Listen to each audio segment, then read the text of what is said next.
una sa lahat. For the record, nobody registered an objection. And in accordance with our rules, that means that the motion is approved by unanimous vote. The chair pronounces that the existence of probable cause has been declared with respect to both the Sabalia complaint and the Cabrera complaint. Mga kapatid, alas 5:30 na. Ito na mga bumabanderang balita. Uusad na sa plenaryo, komite sa Kamara may nakitang sapat na basehan para ma-impeach si Vice President Sara Duterte sa ikalawang pagkakataon. Hindi pinabuksan ng kahon mga tax record ni VP Sara at kanyang asawa na natiling selyado matapos pagbotohan ng House Justice Committee.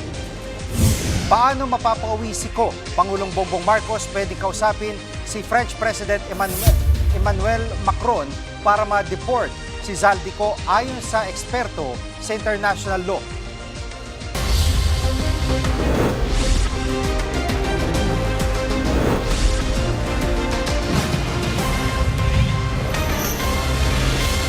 Nakita ng probable cause para ma-impeach si Vice President Sara Duterte sa pagdinig ng House Justice Committee ngayong araw.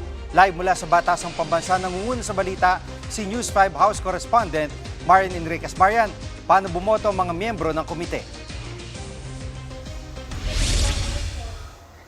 Jiggy, unanimous yung boto ng House Justice Committee, 53 yung bumotong pabor na may probable cause o sapat na basehan yung dalawang impeachment complaints laban kay Vice President Sara Duterte. Kumbinsido po yung komite na may nangyaring pang-aabuso sa confidential funds ng bise. May hindi tamang pagdedeklara ng ari-arian dahil sa hindi niya pagkakatugma nga po doon sa kanyang salin matapos makita yung bilyon-bilyong pisong transaksyon niya sa bangko at pinagbantaan niya ang buhay ni Pangulong Bongbong Marcos. Isa nga doon sa sinasabing kill plot ni VP Sara kay PBBM sa mga tinalakay ng komite ngayong araw at kinumpirma ng National Bureau of Investigation o NBI na na-authenticate at hindi po edited itong video ni VP Sara. Binalikan din yung pahayag ng bise nang hindi siya dumalo sa sona ng Pangulo dahil siya raw ang designated survivor. Pakinggan po natin itong bahaging yan ng pagdinig.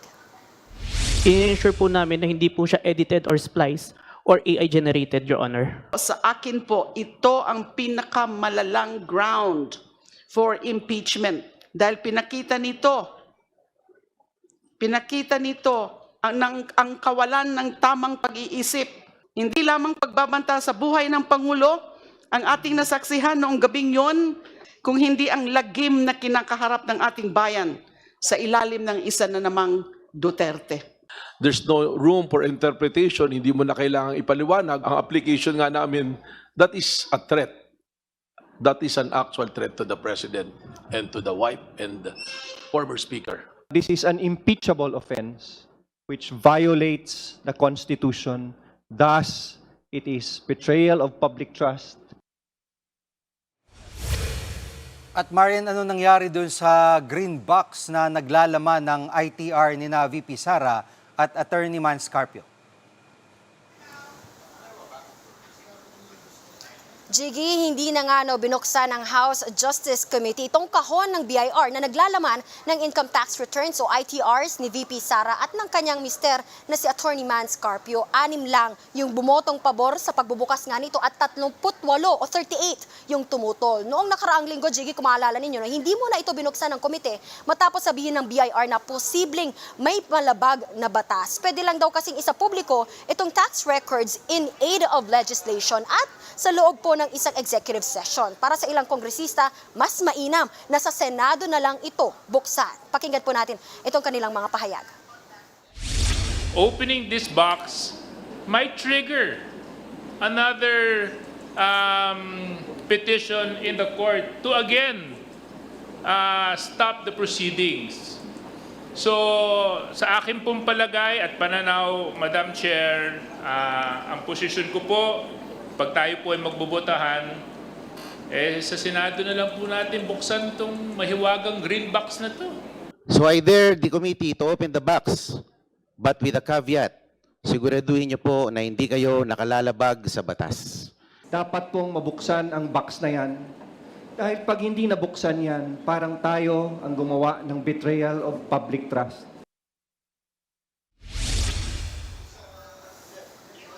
Jiggy, pinagdebatehan din kung kanina kung dapat bang i-extend ng isa pang araw yung impeachment hearing. Nagmotion kasi si Cagayan de Oro Representative Lord Nansua na bigyan pa ng isa pang pagkakataon ng bise na humarap at magsalita. Pero tinutulan po yan ng mga mambabatas. Pakinggan natin itong kanilang mga paliwanag. We have surpassed so much whatever standard of due process is being required. No? As a matter of fact, even today, we've called her for 4 times already.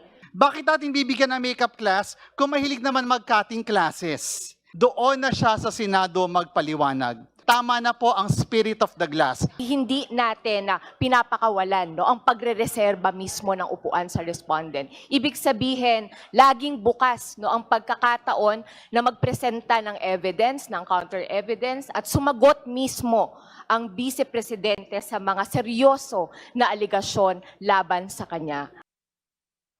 At Marian, sa nangyari sa araw na ito ay may reaksyon na bang kampo ni VP Sara?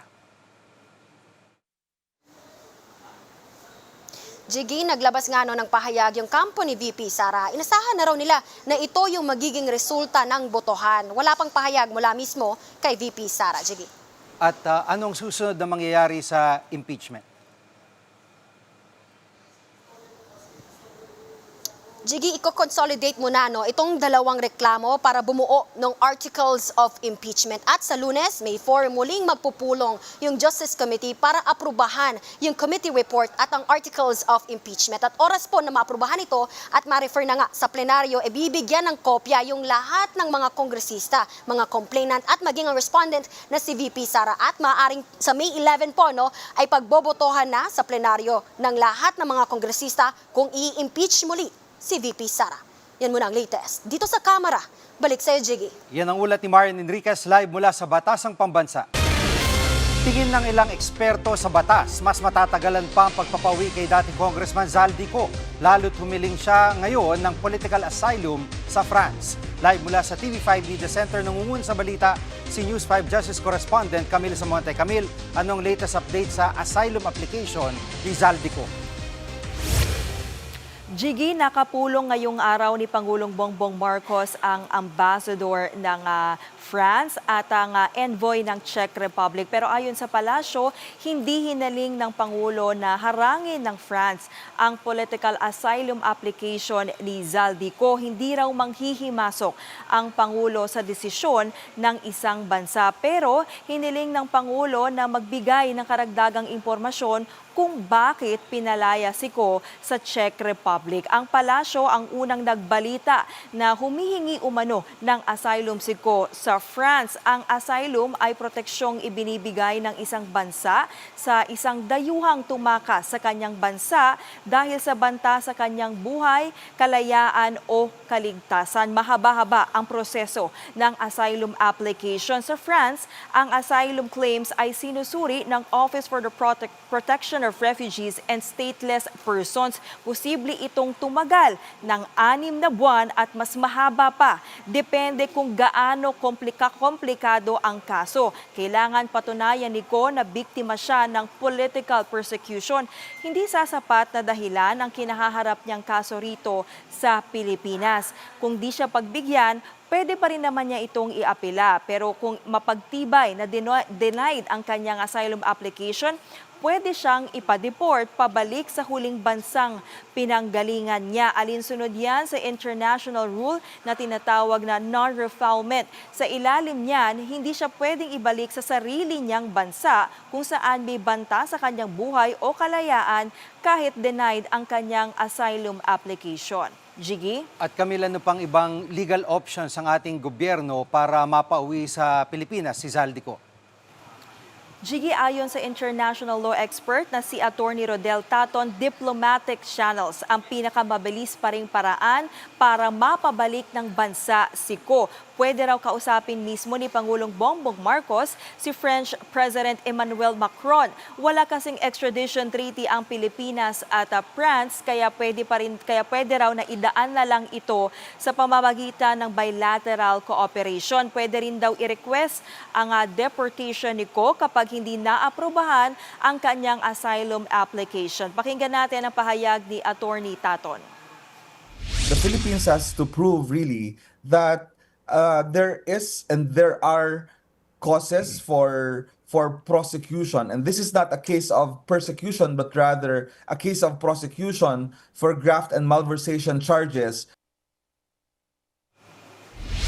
At Camille, bukod sa diplomatic channels, ay may iba pa bang pinanghahawakan ng ating gobyerno para mapauwi si Zaldico? Gigi, para naman kay international law expert Attorney Romel Bagares, pwedeng gamitin ng Pilipinas ang pagiging miyembro ng United Nations Convention Against Corruption at Convention on Transnational Crime. Miyembro rin dito ang France. Pwede raw gamitin ng Pilipinas ang mga kasunduang yan, lalo't posibleng may kinalaman ang money laundering sa corruption case ni Ko. Pakinggan natin ang paliwanag ni Attorney Bagares. Kailangan po natin maghanap ng isang European state anchor. Kung ang aligasyon po natin meron pong organized crime na nangyari kasi ang flood control scam allegedly was not the handiwork of one person. Kailangan tingnan kung merong mga assets doon sa saan mang European country. Pagkatapos po niyan, yung state na yun, kung ano man yun, Pransya ba yun o Portugal o Spain or whatever, na mayroon pong assets si Mr. Ko, sila po yung mag-request, mag-i-issue po ng national arrest warrant, which can then be translated or transformed into a European arrest warrant. At yun po yung hinahain ngayon laban po kay Mr. Zaldico. Yan muna ang latest. Balik sa iyo, Gigi. Yan ang ulat ni Camille Samonte live mula sa TV5 Media Center. Susunod, ilang senador na nawagang utay-utayin ang taas sinil sa kuryente. At halaga ng piso muling sumadsad sa pinakamababa ngayong araw. Ano bang epekto nito sa atin? Diyan lang kayo mga kapatid, dapat una sa lahat.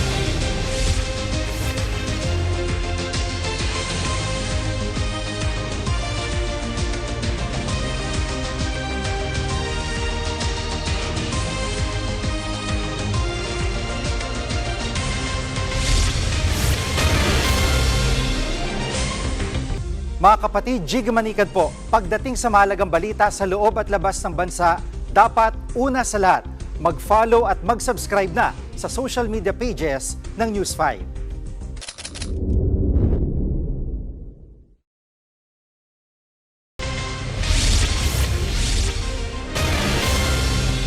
Muling sumadsad sa pinakamababang halaga ng piso kontra dolyar ngayong araw. Ano ba ang epekto nito sa mga ordinaryong mamamayan? At pag-usapan natin yan kasama si One News Business Editor Regina Lee. Reg, una sa lahat ay bakit ba sumadsad ulit yung halaga ng piso at mararamdaman ba agad natin epekto nito? Jigs, una sa lahat, I apologize. Feeling ko every time na nandito ako, parating bad news ang dala ko. Lahat ng economic data, it's not looking good. So, number one, ang immediate reason kung bakit humina yung peso ay dahil lumakas ang dolyar. Siyempre, ano yan magkapares yan. So, because lumakas yung dolyar overnight, kasi maraming nag-hoard na investors globally. Kasi ina-anticipate nila na parang, baka magmahal lalo ang langis. So, nagbumili sila ng maraming dolyar sa market, which means, in turn, humina ang peso. Actually, hindi lang tayo sa Asia, no? In Southeast Asia, pati yung ibang currencies humina din for the same reason. Ang pangalawang reason is, of course, oil is high again. Yung Brent crude prices, lumagpas na naman ng $110 per barrel. And of course, this is, ayan na, 61.56 yung closing today. In fact, umabot pa siya ng 61.60 during trading today. So you can almost expect na in the coming days, mas lalo pang bumaba. Ito na yung record low in the history of the Philippines.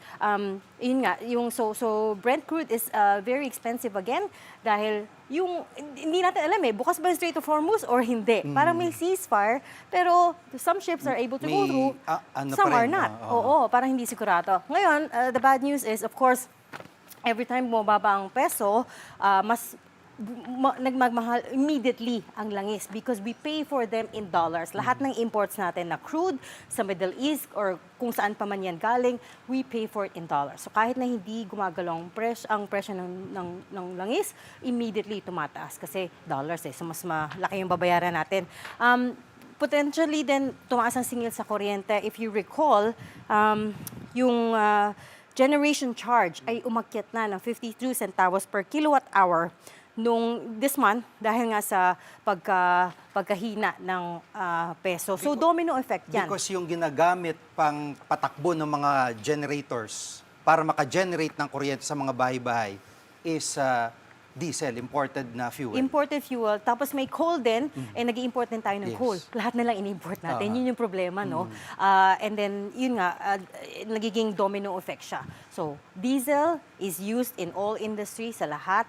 Pag-transport ng agricultural, mga gulay, mga meat, kung ano man yon, lahat gumagamit ng diesel. So domino effect, makikita natin yung pagtaas din sa transportasyon, pagbiyahe ng pagkain, at ibang supplies. Ang sinasabi ng IMF, International Monetary Fund, ay pwede maging global recession ang epekto nitong lahat ng ito. Anong tingin mo dito? Pagka tumagal pa itong giyera. So we don't know kasi nga yung US medyo pabago-bago yung Depende kay sinasabi. Trump yan. Oo, it comes down to what he says. Sobrang ibang-iba. One day it's this, the next day it's that. So we don't know. So naka-ceasefire nga tayo ngayon. But remember, he was supposed to send negotiators to Iran para magkaroon na sila ng deal na hindi natuloy. So we don't know what's gonna happen there. Now, yung warning na yun is if tumagal pa ito, hopefully not. Because if you recall, noong 2020, nagkaroon na tayo ng recession because of the lockdowns, because of the pandemic. And hindi tayo nakalabas ng recession until 2021. So matagal-tagal yon. Ito, yung global recession in 2020 and na nag-spill over sa atin. Remember, sabay-sabay humina lahat ng sektor ng bansa because we were on strict lockdowns, di ba? Maraming nawalan ng trabaho, walang dumadating na tourists, bumagsak yung consumer spending. Yung GDP natin, majority nun is consumer spending, meaning pag lumalabas tayo, gumagastos. That's what makes up our economy. At saka locally, di ba, sinuspend excise tax o binawasan dito sa LPG, sa petrolyo, at namigay ng ayuda. Correct. Kaliwat kanan. So, sapat ba ito bilang tugon ng gobyerno sa nararanasan natin dito? To be honest, Jigs, hindi united yung mga ekonomista dito. Some of them want to see more kasi nga this is a major shock sa economy. Gusto ng iba, okay, na-suspend na yung excise taxes on LPG and kerosene, but gusto nila i-suspend yung excise tax sa diesel and gasoline kasi yun naman talaga yung immediately mararamdaman natin sa pumps, sa petrol station, di ba? Kaya lang, ang argument ng Malacanang at ng iba pang ekonomista doon ay you're gonna lose that revenue from the government. And you're gonna pay for that eventually. Babawiin nila yon through more taxes. So, gusto ba natin yon? So, short term, isususpend nila yon, but long term, we will pay for more taxes. So, it's not united. Yung economist community, hindi sila united on one solution. But what's clear at this point is, kailangan, it needs to be a lot more holistic. Kasi, for example, if you take yung fuel subsidy distribution, week 9 na ba? Week 8 or 9 na ng giyera. Ngayon, yung iba ngayon pala nakakatanggap ng 5,000 pesos Sobrang subsidy. haba nung... Yes. I mean, what did they do in those... I mean, paano naman In between, yung mga driver, di ba? Tsaka yung mga PUV operators in between that time.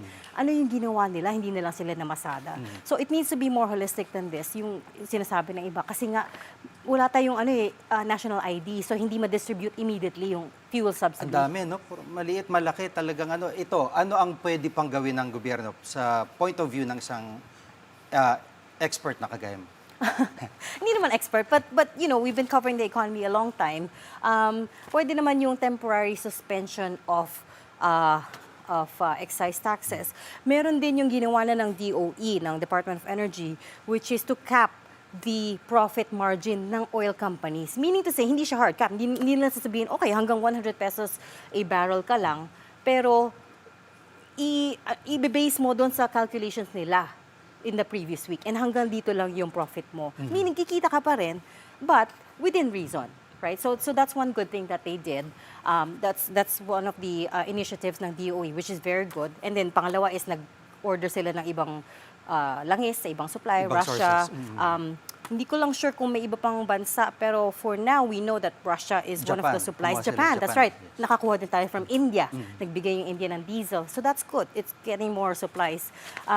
Longer term, there is talk na baka kailangan na bisitahin yung oil deregulation law ulit. Oo, yun talagang pinag-uusapan. Yun talagang pinag-uusapan. Baka kailangan na gawing hybrid approach, which means in times of crisis, dapat mas may kapangyarihan yung DOE to make sure na hindi masyadong mataas yung presyo ng langis. Which is right now hindi nila kaya because free market nga tayo. Which means yung oil companies, yung nagdi-dictate ng presyo. Naku, yun. Maraming sa Prof. At marami na naman kami natutunan sa'yo.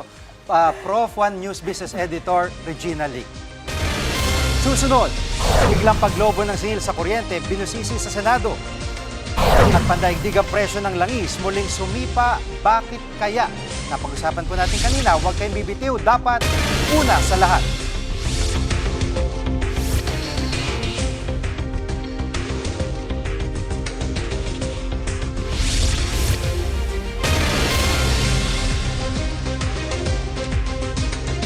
Mga kapatid, Jig Manikad po, pagdating sa mahalagang balita sa loob at labas ng bansa, dapat una sa lahat, mag-follow at mag-subscribe na sa social media pages ng News 5.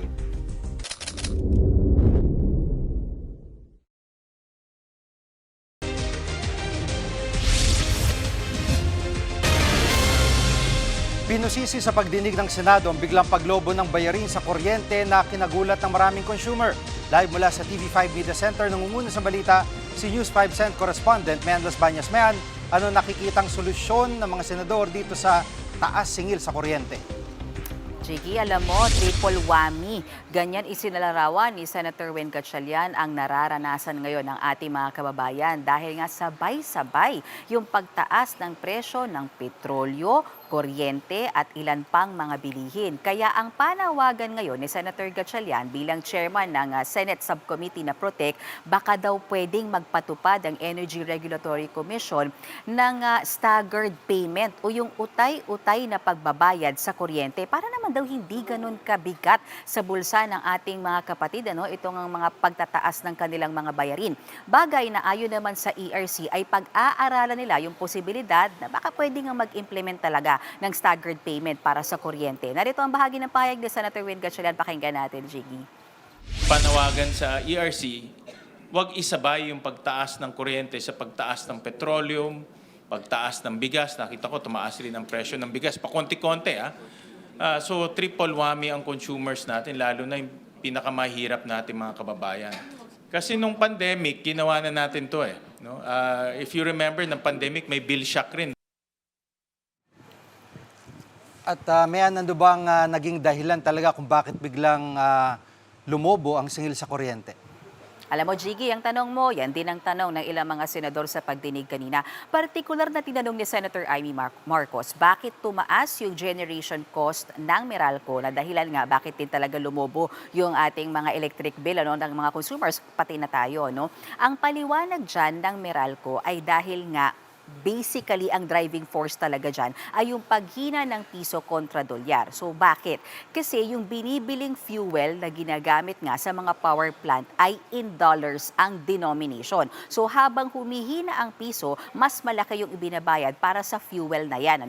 And then, isa pa, sa sinita ng mga senador, bakit naman pati yung mga subsidiya, gaya na lamang ng lifeline rate subsidy, ay ipinapasa rin sa mga consumers. So, ano ba yung lifeline rate subsidy? Ito yung programa ng gobyerno para sa diskwento na ibinibigay doon sa mga low-income earners. Pero ang paliwanag ng ERC at Meralco dyan, nakapasok kasi yan sa IPIRA law. Ibig sabihin, Jiggy, nasa batas yan at nakamandato na i-charge talaga yan sa mga consumers. At panghuli, sinita rin ng mga senador, bakit naman pati yung systems loss, yung mga ilan pang mga bayarin sa loob ng ating bill, gaya na lamang ng systems loss at transmission cost at ancillary charge, lumobo din. O narito, yung paliwanag at pagtatanong nila Senator Amy Marcos at yung kaukulang sagot dyan ng Meralco, Jiggy. Bakit dumami ba yung systems loss? Yung system Bakit naman magiging less efficient? Suddenly, sa loob ng isang buwan, 10% increase. May pilferage ba kayo? dalawa pa yung component niyan, yung kilowatt hours na nawala, pati yung presyo po ng kilowatt hours na yon. yung nawala na kilowatt hours, hindi ho lumaki yun. Ang lumaki po yung presyo ng kilowatt hours. Yung presyo ng kilowatt hours, nakabase po yun sa generation at transmission cost. So every time tumaas o bumaba yung generation at transmission charge, At may mga coal mines din ang ating bansa. Bakit, yun nga, no, kanina pinag-uusapan namin ni Regina Lay ng One News na nag-i-import pa rin ng coal at hindi nga talaga totally magamit itong mga fuel para sa mga malalaking turbines na nag-generate ng kuryente. Mayan. Correct. Ang sinasabi naman din ni Senator Dante Marcoleta, siya yung nagtanong tungkol dyan bakit nga ba tayo nag-i-import ng coal kung pwede namang locally produced? Or actually, hindi pwede. Meron tayong locally produced coal. At kung yun sana daw yung ginagamit natin, mas mababa sana o mas kahit papano yung masisingil sa kuryente. Pero nung pinasagot kasi yung DepDev dyan, ang sinasabi nila, masyado ng technical yung usapin na yan at yung Department of Energy daw ang makakasagot at makakapag-explain yan. Pero ang sinasabi rin ni Senator Marcoleta, teka muna, bakit kasi hindi kayo mag-usap as agencies? Dahil isa ngang viable talaga na option sana ay gamitin yung locally produced coal. Narito naman yung bahagi ng pahayag nila Senator Dante Marcoleta. Pakinggan natin yan. Ba't iba pong bansa ang gumagamit? Wala na nga po tayong panggatong binebenta pa natin ang panggatong natin. Ano yung technical basis for yung cost recovery mechanism or pricing adjustment na ginagawa ng mga oil companies? I submit that's a very technical issue that we in DepDev cannot give a good answer to that without inputs from DOE. Jiggy, ang chairman ng TV5 na si Manny V. Pangilinan ang siyang chairman din ng Meralco. At yan muna ang latest. Balik sa'yo, Jiggy. Yan ang ulat ni Mian Los Baños live mula sa TV5 Media Center. Kumalas na ang United Arab Emirates, Organization of Petroleum Exporting Countries o OPEC. Ano ba epekto nito sa pandaigdigang presyo ng langis?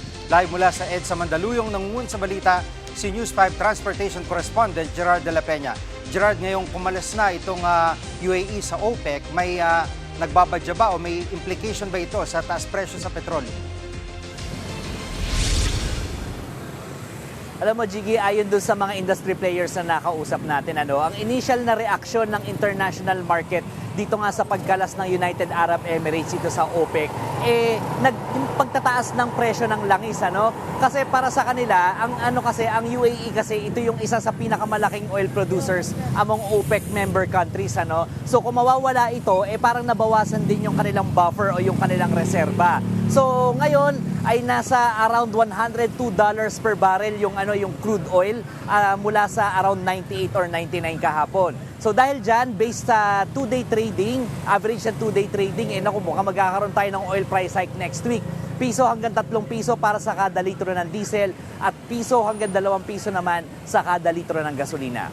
Jiggy. Gerard, ano ba ang data na lumalabas? Sinasama ba magtutuloy-tuloy ang taas presyo ng langis sa world market? Jiggy, sabi ng mga analyst, ng mga eksperto, initial reaction lang naman ito at for the long term sa pangmatagalan ay mukhang bababa pa nga yung presyo ng langis dahil dito sa nangyaring ito sa international market. Kasi ang OPEC kasi kartel. Ito nagdidikta kung magkano yung presyo at kung gaano karami lamang yung ipoproduce ng bawat bansang miyembro nito para madiktahan nila yung presyo. So ngayon, kung wala na dito yung UAE, makakapag-produce na ito kung gaano karami yung gusto nila, wala na ito doon sa mga tinatakdang kota ng OPEC. So kung mas maraming supply na ilalabas ang UAE, mas bababa yung presyo natin sa international market. Jiggy. At Gerard, kung sakali magtapos yung gera ng Amerika at Iran at Israel, ay tingin mo ba ay bababa sa original price yung presyo ng petrolyo sa atin? Well, Jiggy, sa ngayon umaasa yung mga eksperto na nalalapit na yung pagtatapos itong gera sa pagitan ng US at ng Iran. Kasi sabi ng isang eksperto, meron kasi tinatawag sa US na driving season. Ito yung nila, yung summer season nila, around June hanggang August. Ito, maraming nagta-travel. So kung mananatiling mataas ang presyo ng langis sa mga panahong iyon, baka raw magkaroon ito ng implikasyon sa political landscape ng US. At sa tingin ng mga eksperto, hindi ito papayagan ni US President Donald Trump. Pero Jiggy, assuming na matapos agad itong gyerang ito o kahit matapos ito ngayong araw na ito, ay hindi rin agad-agad nabababa yung presyo ng langis natin. Ang problema kasi dyan, maraming mga facilities na nasira sa Middle East at aabutin ng 3 hanggang 5 taon bago ma-repair ang mga ito. Yan muna ang latest. Balik sa'yo, Jiggy. Yan ang ulat ni Gerard de la Peña live mula sa EDSA Mandaluyong. Susunod, Congressman Marcoleta nagkamali sa paggamit ng linya sa pelikula sa impeachment hearing. Huwag kayong bibitiw, dapat una sa lahat.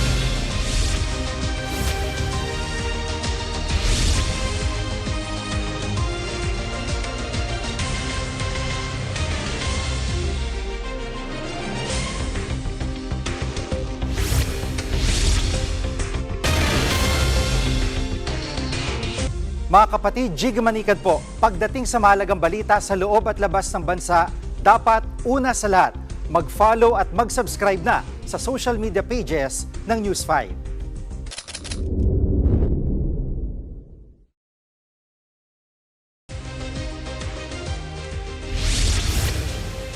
Inanunsyo ni Pangulong Bongbong Marcos ang mas pinalawak na benepisyo ng PhilHealth para sa mga buntis. Mula sa halos 10,000 pesos, magiging 29,000 pesos na ang sasagutin ng PhilHealth sa inyong ospital o hospital bill kapag normal delivery. Hanggang 62,000 pesos naman kapag cesarean section o CS. Dinagdagan din ang libreng check-up bago manganak. Epektibo na yan simula bukas, April 30. Mula 4 na check-up, magiging 8 na ang sasagutin ng PhilHealth. Kasama na ang mga bakuna at saka laboratory test. Nais natin matiyak na ang bawat ina ay makakapagpanganak ng ligtas at hindi nag-aalala kung saan kukuha ng pambayad. Humiram ng linya sa pelikula si Sagip Party List Representative Paulo Marcoleta sa impeachment hearing ni VP Sara. Yun nga lang, nagkamali. Sabi niya, payag siyang buksan ang tax records ng bise kung may acceptable reason. Tulad daw ng sinabi ng karakter na si Popoy sa pelikulang One More Chance. Pero maling karakter at pelikulang tinutukoy ni Marcoleta. Agad naman siyang tinama ni Akbayan Party List Representative Percy Sendanya.